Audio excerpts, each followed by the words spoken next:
For me, traveling is really important because I want to have a perspective on the world outside of just the United States worldview.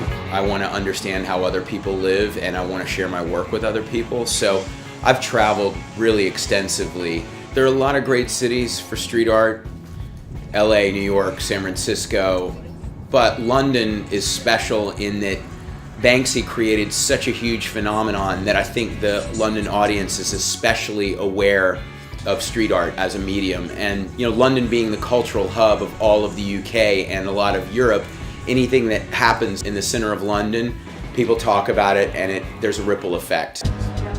My relationship with D-Face is that we met at my first London show in '99, and he was working as a graphic designer. I've watched him evolve over the years, and I used to be like, oh, that's great, he's coming up. Now I'm like, oh, geez, I gotta try to keep up.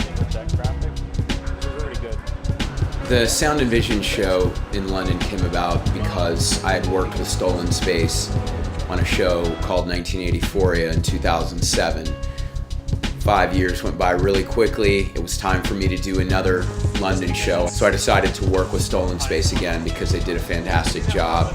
With my art, there are a lot of issues I'm addressing. So when I go to a foreign place, I try to look at the things that are a little bit more universal that I can address in the work. But with this show specifically, I was dealing with music as an influence and inspiration. Yeah, so these pieces, which are a mixture of graphics I've created and then old punk flyers, are gonna go on this wall right here, which is gonna have all the record bins. So it's gonna be an organic accumulation of material that's sort of a mixture between a record store and my dorm room in college, where I just put every flyer from every punk show I went to up on the wall, skateboard graphics, Xerox, things like that. So I really wanted to have that do-it-yourself feel, and I think it's harkening back to my roots.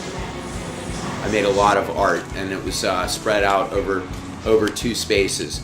But when you're making that kind of volume of art, it's it's pretty overwhelming to see it all arrive at once, because I'm making one piece at a time, a couple pieces at a time.